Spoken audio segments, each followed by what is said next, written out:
امرأة في إحدى الدواوير المنكوبة ذهبت للعمرة، فلما عادت نذرت لله تعالى أن تجمع كل أبناء القرية وتدير لهم صدقة. هذه المرأة اسمه درس فاطمة الله يطول عمرها. ما الذي فعلته؟ كانت تؤجل في كل يوم هذه الصدقة لاعتبارات وأسباب، غادي ندير، لكن الله تعالى سبحانه لنيتها الطيبة قررت أن تكون الصدقة في ذلك اليوم الجمعة 8/9/2023. داروا هذيك الخزانة وجاوا الرجال والنساء الهيه والأطفال كل شيء جا.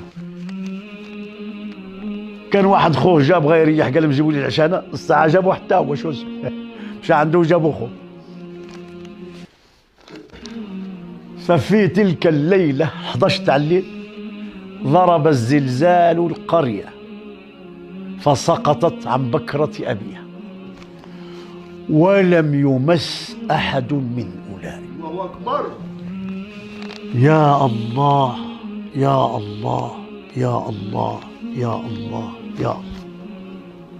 سمعت لا تتكلم مسكينة تقول الحمد لله الحمد لله. يتكلم مع الصحابي وتقول الحمد لله. الله أكبر. أي سر بين هذه المرأة وبين ربها. شوف يا سيدي، الإيمان ما تعرفش قاع عند مرة.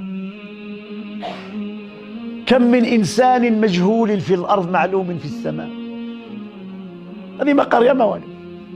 وكم من إنسان يشار إليه بالبنان معروف معلوم في الأرض مجهول في السماء.